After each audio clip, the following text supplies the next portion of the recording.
আসসালামু আলাইকুম। প্রিয় মুসলিম ভাই এবং বোনেরা, যাদের উপর রোজা ফরজ হয়ে গেছে এবং আপনি রোজা রাখেননি কিংবা এখনও রাখতে প্রস্তুত না, তাদের উদ্দেশ্যে বলছি, আচ্ছা, আপনি এটুকু তো বিশ্বাস করেন যে আল্লাহ আপনাকে সৃষ্টি করেছেন। আপনি মুসলমান, আপনি এক আল্লাহয় বিশ্বাস করেন।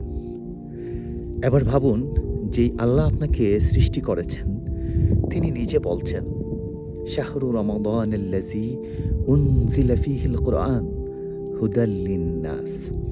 এটা রমজান মাস এবং আমি এই মাসে কোরআন নাজিল করেছি যাতে করে মানুষ হেদায়েত প্রাপ্ত হয়, সঠিক পথ প্রাপ্ত হয়। অথচ আপনি শুধুমাত্র কয়েকটি ঘন্টা আপনার একটু কষ্ট হবে এই কথা চিন্তা করে আপনি রোজা রাখছেন না। আপনি কোনোদিন রোজা রাখেননি, সমস্যা নেই। এবার প্রথমবারের মতো আপনি রোজা রেখে দেখুন, আপনি কেমন ফিল করেন, আপনার অনুভূতি কেমন হয়, কেমন লাগে আপনার।